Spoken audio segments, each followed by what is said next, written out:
नमस्कार, मैं हूं आपके साथ Neha Dubey. Courts this week में आपका बहुत बहुत स्वागत है। इस बुलेटिन में अगले आधे घंटे हम आपको इस हफ्ते की जुड़ी बड़ी खबरों से करवाएंगे रूबरू। तमाम कोर्ट की कार्रवाई और सुप्रीम कोर्ट से लेकर हाई कोर्ट्स और लो कोर्ट्स तक के फैसलों को रखेंगे आपके सामने। तो आइए शुरू करते हैं courts this week.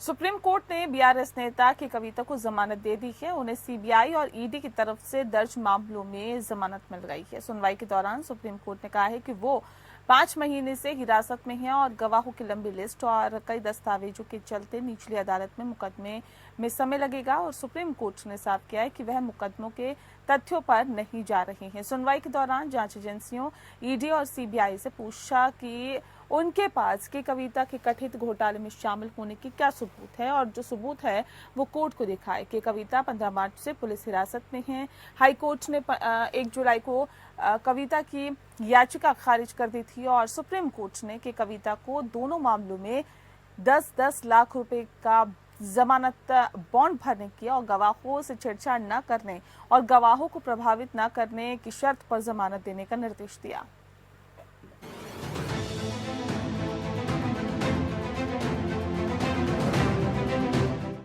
Supreme court ने कथित दिल्ली शराब नीति घोटाले से संबंधित मनी लॉन्ड्रिंग और भ्रष्टाचार के मामले में भारत राष्ट्र समिति नेता के कविता को जमानत दी। कविता को ईडी और सीबीआई केस में जमानत दी गई है। अदालत ने दोनों केस में 10-10 लाख रुपए के बॉन्ड पर उन्हें जमानत दी है। कविता को अपना पासपोर्ट निचली अदालत के पास जमा करना होगा। अदालत ने उन्हें जमानत देते हुए कहा कि ये नहीं कहा जा सकता कि वह पढ़ी लिखी है या विधायक या सांसद है, तो उन्हें पीएमएलए एक्ट के प्रावधानों के लाभ से वंचित रखा जा सकता है। इस दौरान कोर्ट ने ईडी और सीबीआई से पूछा कि वे शराब घोटाले में कविता की संलिप्तता को सिद्ध करने के लिए कविता के खिलाफ साक्ष्य पेश करें।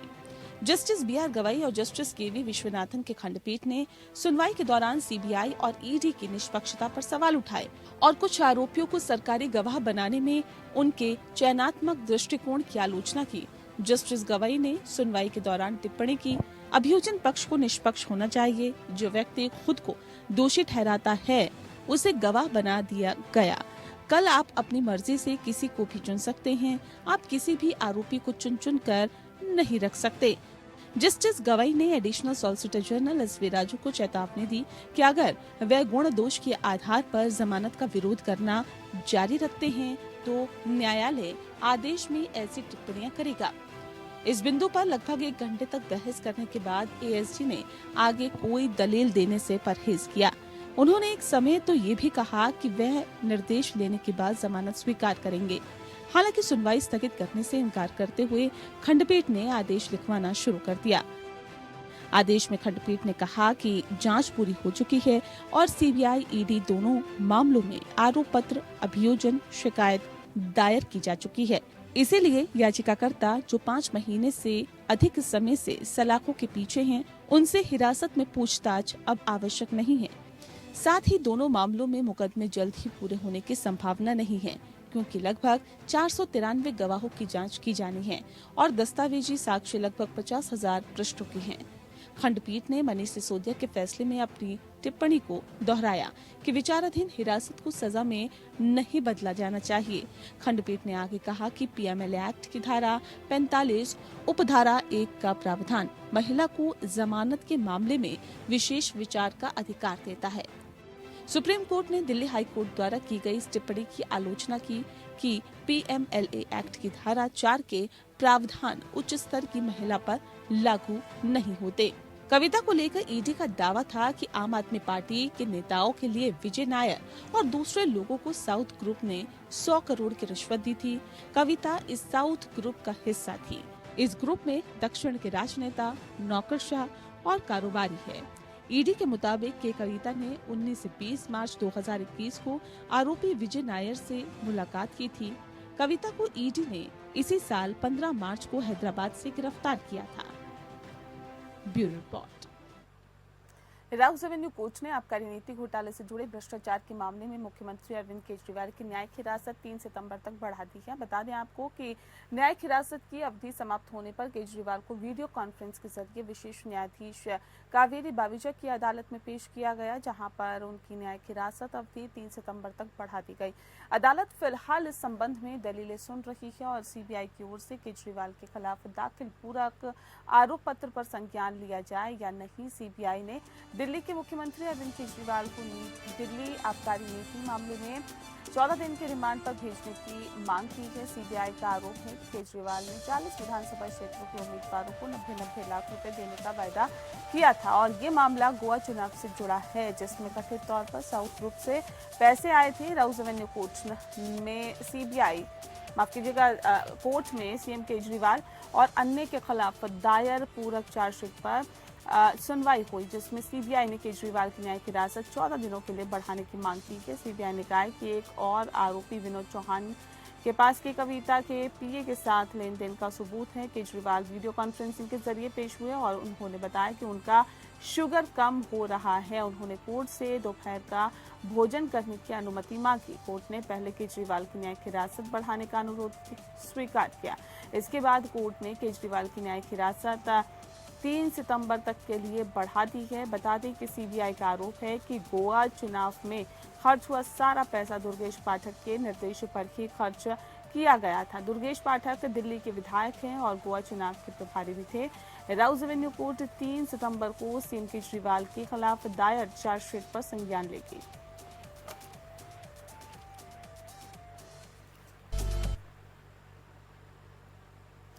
सुप्रीम कोर्ट की फटकार के बाद तेलंगाना के मुख्यमंत्री रेवंत रेड्डी बैकफुट पर आ गए हैं। उन्होंने बयान जारी कर सुप्रीम कोर्ट से बिना शर्त माफी मांगी है। रेड्डी ने कहा है कि भारतीय न्यायपालिका के प्रति मेरा सर्वोच्च सम्मान और पूर्ण विश्वास है। मैं समझता हूं कि 29 अगस्त की कुछ प्रेस रिपोर्ट्स में मेरे नाम से की गई टिप्पणियों से यह आभास हुआ है कि मैं न्यायालय के न्यायिक विवेक पर सवाल उठा रहा हूं, लेकिन ये दोहराता हूं कि मैं न्यायिक प्रक्रिया में दृढ़ विश्वास रखता हूं। रेड्डी ने आगे कहा कि मैं प्रेस रिपोर्ट्स में व्यक्त किए गए बयानों के लिए बिना शर्त खेद व्यक्त करता हूं। ऐसी रिपोर्ट्स में मेरे नाम से की गई टिप्पणियों को संदर्भ से बाहर दिया गया है और न्यायपालिका और इसकी स्वतंत्रता के प्रति मेरे मन में बिना शर्त सम्मान और सर्वोच्च आदर है। भारत के संविधान और उसके लोकाचार में दृढ़ विश्वास रखने वाले के रूप में मैं न्यायपालिका को सर्वोच्च सम्मान देता हूं और देता रहूंगा। तेलंगाना के सीएम रेड्डी ने बुधवार को कहा था कि बीजेपी और बीआरएस में लोकसभा चुनाव में हुई डील के कारण के कविता को 5 महीने में ही बेल मिल गई और मनीष सिसोदिया को 15 महीने बाद जमानत मिल गई है, जबकि दिल्ली के सीएम अरविंद केजरीवाल अभी भी जेल में बंद है। रेवन्ना ने कहा था कि ये एक फैक्ट है कि बीआरएस ने 2024 के लोकसभा चुनावों में बीजेपी की जीत के लिए काम किया। ऐसा भी चर्चा है कि के कविता को बीआरएस और बीजेपी के बीच डील के कारण जमानत मिली है। इस बयान पर सुप्रीम कोर्ट ने नाराजगी जताई और रेवंत को फटकार भी लगाई। कोर्ट ने कहा कि इस तरह के बयान लोगों के मन में आशंकाएं पैदा कर सकते हैं। कोर्ट ने पूछा कि क्या हम राजनीतिक दलों से सलाह मशवरा करने के बाद आदेश देते हैं। जस्टिस बीआर गवाई की अध्यक्षता वाली 3 जजों की बेंच ने रेड्डी की ओर से पेश वरिष्ठ अधिवक्ता मुकुल रोहतगी से कहा है कि क्या आपने अखबार में पढ़ा है कि उन्होंने क्या कहा। उन्होंने जो कहा है उसे पढ़िए। एक जिम्मेदार मुख्यमंत्री द्वारा दिया गया ये किस तरह का बयान है, इससे लोगों के मन में आशंका पैदा हो सकती है। क्या ये ऐसा बयान है जो एक मुख्यमंत्री द्वारा दिया जाना चाहिए? एक संवैधानिक पद इस तरह से बोल रहा है। बेंच ने कहा कि एक संवैधानिक पदाधिकारी अगर इस तरह से बोल रहा है, उन्हें राजनीतिक प्रतिद्वंदिता के में कोर्ट को क्यों घसीटना चाहिए। और सुप्रीम कोर्ट ने ये भी कहा है कि संस्थाओं के प्रति सम्मान दिखाना राजनीतिक दलों का मौलिक कर्तव्य है। कोर्ट ने अवमानना कार्रवाई की चेतावनी भी दी थी।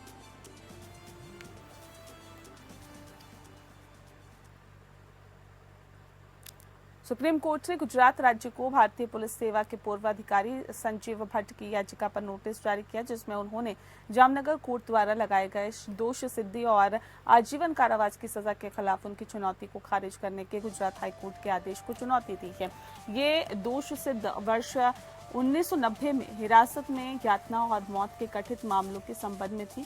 जस्टिस विक्रम नाथ और जस्टिस प्रसन्ना भालचंद्र वराले की खंडपीठ ने नोटिस जारी करते हुए वर्तमान याचिका को सुप्रीम कोर्ट के समक्ष लंबित अन्य याचिकाओं के साथ जोड़ दिया।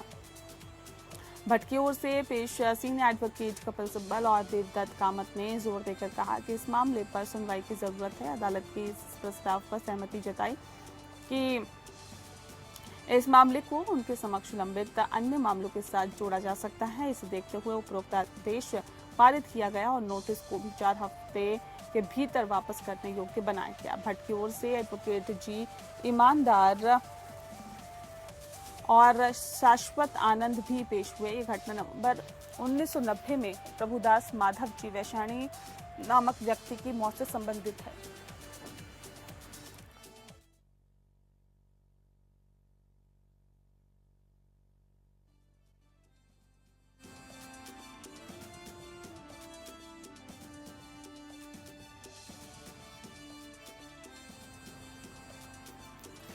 जो कथित तौर पर हिरासत में यातना के कारण हुई थी।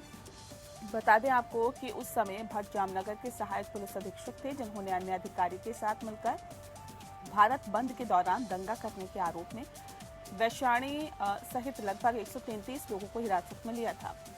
9 दिनों तक हिरासत में रखे गए वैशाणी की जमानत पर रिहाई के 10 दिन बाद मौत हो गई। उनकी मृत्यु के बाद हिरासत में यातना के आरोपों पर भट्ट और कुछ अन्य अधिकारियों के खिलाफ FIR दर्ज की गई। 2019 में राज्य के जामनगर जिले के सेशन कोर्ट ने भट्ट और पुलिस कांस्टेबल प्रवीण सिंह जाला को दोषी ठहराते हुए मामले में आजीवन कारावास की सजा सुनाई। अपनी सजा को चुनौती देते हुए जाला, भट्ट, शाह और पांड्या ने 2019 में हाईकोर्ट का रुख किया। उनकी आपराधिक अपील खारिज करते हुए जस्टिस आशुतोष शास्त्री और जस्टिस संदीप N भट्ट की खंडपीठ ने कहा कि जामनगर कोर्ट द्वारा दिया गया तर्क सही था, इसीलिए सजा के आदेश में हस्तक्षेप करने का कोई कारण नहीं था।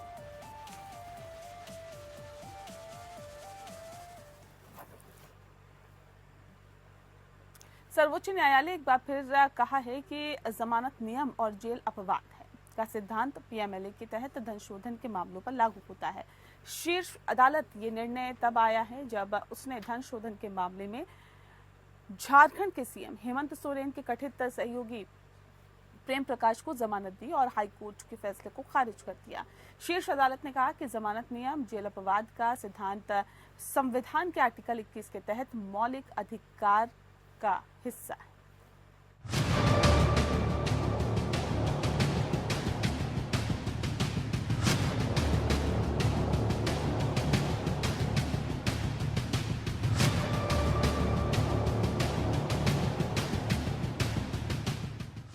सुप्रीम कोर्ट ने कहा है कि जमानत नियम है और जेल अपवाद है का सिद्धांत धन शोधन निवारण अधिनियम PMLA के तहत धन शोधन के मामलों पर भी लागू होता है।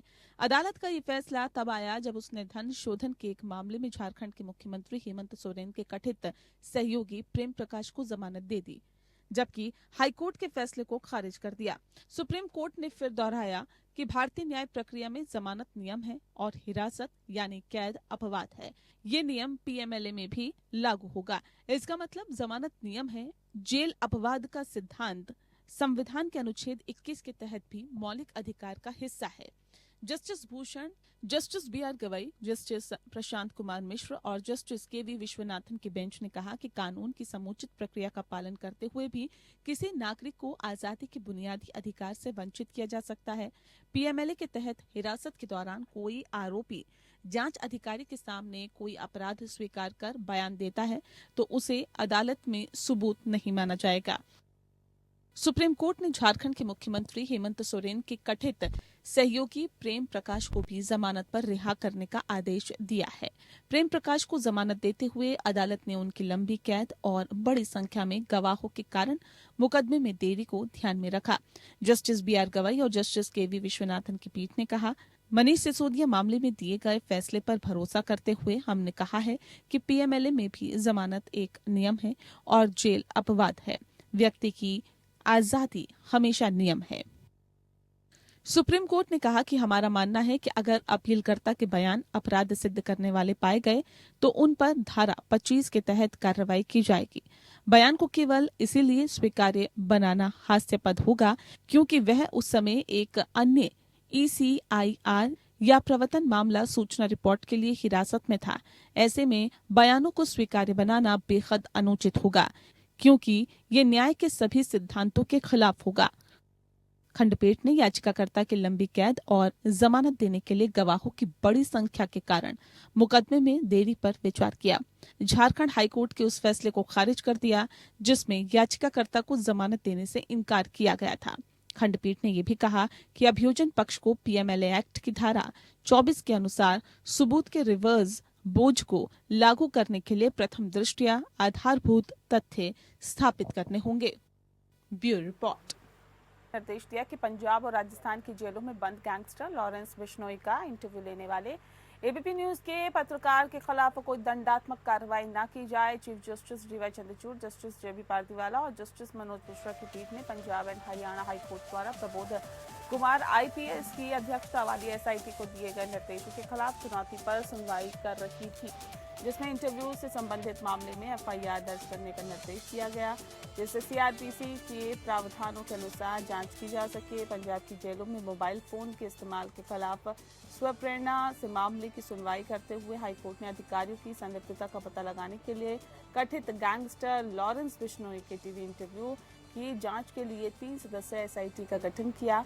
हाईकोर्ट ने पहले पाया कि यूट्यूब पर इंटरव्यू को 12 मिलियन बार देखा गया और लक्षित हत्याओं और आपराधिक गतिविधियों को गलत तरीके से उचित ठहराया गया। CJI ने ABP न्यूज नेटवर्क और पत्रकार जगविंदर पटियाला द्वारा दायर रिट याचिका और विशेष अनुमति याचिका में नोटिस जारी करते हुए मौखिक रूप से टिप्पणी की कि पत्रकार का उद्देश्य अपराधियों को बेनकाब करना था, लेकिन जेल परिसर के भीतर इंटरव्यू आयोजित करना जेल के नियमों का गंभीर उल्लंघन है। CJI ने कहा कि निश्चित स्तर पर शायद आपके मुवक्किल ने इंटरव्यू की मांग करके जेल के कुछ नियमों का उल्लंघन किया हो, लेकिन ये तथ्य कि जेल के भीतर ऐसा हो सकता है, ये भी एक बहुत गंभीर मामला है। याचिकाकर्ताओं की ओर से पेशे सीनियर एडवोकेट मुकुल रोहतगी ने तर्क दिया कि इंटरव्यू ने संदांध को उजागर करने में मदद की है। उन्होंने तर्क दिया कि पत्रकार ने खोजी पत्रकारिता के हिस्से के रूप में एक स्टिंग ऑपरेशन किया ताकि ये दिखाया जा सके कि कैसे बिश्नोई कनाडा में गैंगस्टर गोल्डी बराड के संपर्क में था। ब्लैक बग केस के मद्देनजर सलमान खान के खिलाफ हमले की साजिश रच रहा था। CJI ने अपने आदेश में कहा कि दूसरा याचिकाकर्ता SIT जांच में सहयोग करेगा। हम निर्देश देते हैं कि इस न्यायालय के आदेश तक इसके खिलाफ कोई भी दंडात्मक कदम नहीं उठाया जाएगा।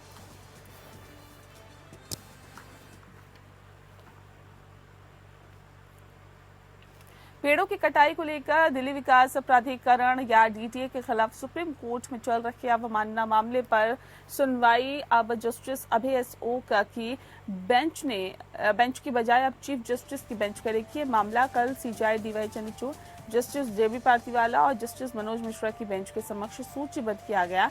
जून जुलाई में जस्टिस अभय S ओक और जस्टिस उज्जवल भुइयां की बेंच ने इस मामले की कई दिनों तक सुनवाई की, जिसके दौरान DDA और इसके उपाध्यक्ष को बेंच के कई कठिन सवालों का सामना करना पड़ा। सुनवाई के दौरान बेंच ने पाया कि सामग्री से संकेत मिलता है कि दिल्ली के उपराज्यपाल वीके सक्सेना, जो DDA के अध्यक्ष भी हैं, उन्होंने दिल्ली के रिज फॉरेस्ट में पेड़ों की कटाई का आदेश दिया था। बेंच ने DDA को कवर अप के लिए फटकार भी लगाई और 12 जुलाई को पिछली सुनवाई में पीठ ने चेतावनी दी थी कि वह LG को अवमानना नोटिस जारी करेगी और मामले में 31 जुलाई को आगे की सुनवाई के लिए टाल दिया गया। इस बीच 24 जुलाई को जस्टिस BR गवई की अध्यक्षता वाली अन्य पीठ ने जस्टिस ओक की पीठ द्वारा अवमानना याचिका पर विचार करने पर आपत्ति जताई है। जस्टिस गवई ने पाया कि उनकी पीठ ने जस्टिस ओक की पीठ द्वारा कार्रवाई शुरू करने से बहुत पहले ही उसी पेड़ की कटाई के संबंध में एक अन्य याचिकाकर्ता द्वारा दायर अवमानना याचिका पर DDA को नोटिस जारी कर दिया था।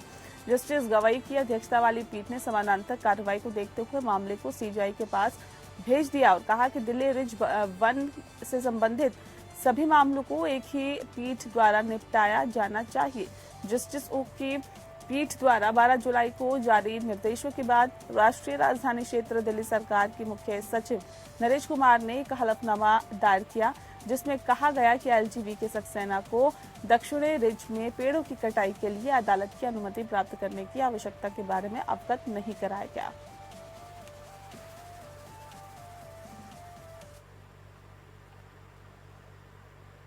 कांग्रेस नेता शशि थरूर द्वारा पीएम मोदी पर शिवलिंग पर बिच्छू वाले कथित बयान से जुड़ा हुआ मानहानि के मामले में लगा दिल्ली हाईकोर्ट से बड़ा झटका। बता दें आपको कि दिल्ली हाईकोर्ट ने शशि थरूर की याचिका को खारिज कर दिया और अब शशि थरूर की मानहानि मामले में ट्रायल का सामना शशि थरूर को करना होगा।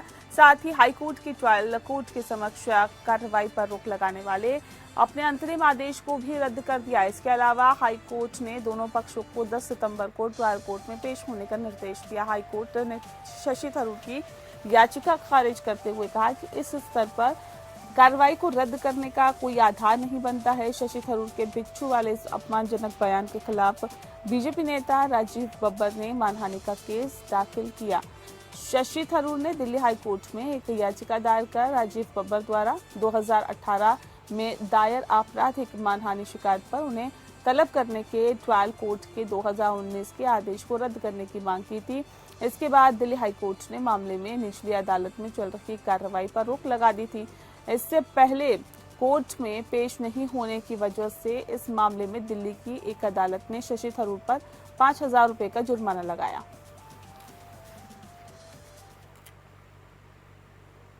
और इसी के साथ बुलेटिन में फिलहाल इतना ही। नमस्कार।